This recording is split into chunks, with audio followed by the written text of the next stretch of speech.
Alright, today, boys and girls, the topic is number patterns. I know you are familiar with shape patterns from your previous years. Now we're going to focus on number patterns. Go ahead and jot down your key vocabulary. Yes, your notebook should look like my notebook when you come in the morning. A pattern is a set of numbers or objects in a special order.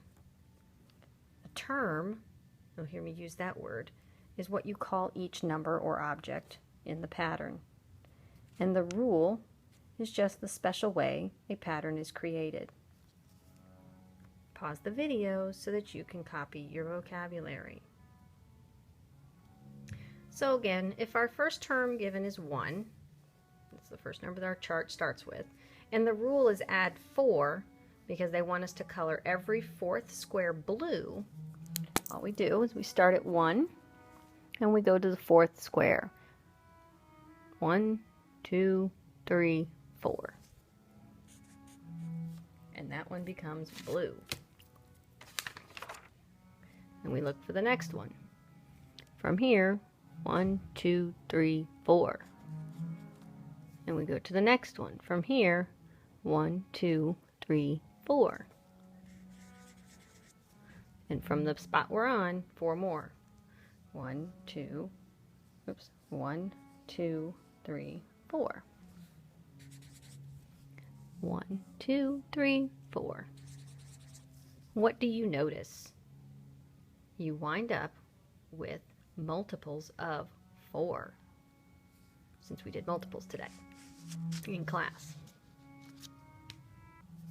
And you might use this technique if you were asked how many squares have to be blue in the quilt, or something like that. Sometimes we're asked to find or describe a pattern and name the rule. When you have a pattern that has missing information, okay, you have to ask yourself, are the numbers getting bigger or are the numbers getting smaller?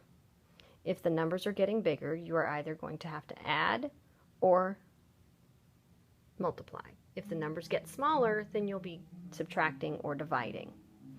Adding and multiplying make numbers get bigger. Subtracting and dividing make numbers get smaller. Two-step rules. Sometimes we are required to follow 2 steps. When you have a 2-step rule, you have to follow 1 step at a time. In this case, the first term is the number 6, so our list starts with the number 6. Our first step in the rule is to subtract 2. 6 minus 2 is 4. Our second step is to add 3. 4 plus 3 is 7. Again, minus 2 is 5. Add 3 is 8. And you can continue the pattern. So I've completed the pattern a few more terms long. And I notice I've labeled it. That helps me think and visualize what is happening here. Notice that when you look at the numbers listed, there really seems like there's no order. 6, 4, 7, 5, 8, 6, 9, 7, 10, 8, 11, 9. It doesn't seem like there's a pattern, but there is because we followed this rule. Now when we describe the pattern, we might notice some things. Well, I noticed that every other one increases by 1. So I'm going to do something down here like this. From here to there, if I skip, it adds 1. If I skip, it adds 1. It keeps doing that all the way through the pattern. You might notice something different. You might be looking at it a little bit differently. As we notice, there are multiple patterns in the world. You might notice that from 4 and skipping goes straight to 5, and skipping goes straight to 6, straight to 7, straight to 8. They're in consecutive order also if you are skip counting from here. Okay, depends on where you start. If you start with the first term, every other one increases by 1. If you start with the second term, every other one increases by 1.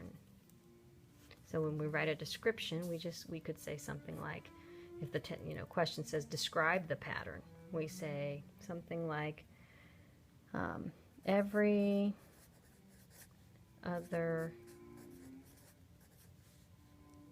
number increases by 1. Okay, so don't forget to do your questions that are listed below the video. Thank you, and we'll see you tomorrow.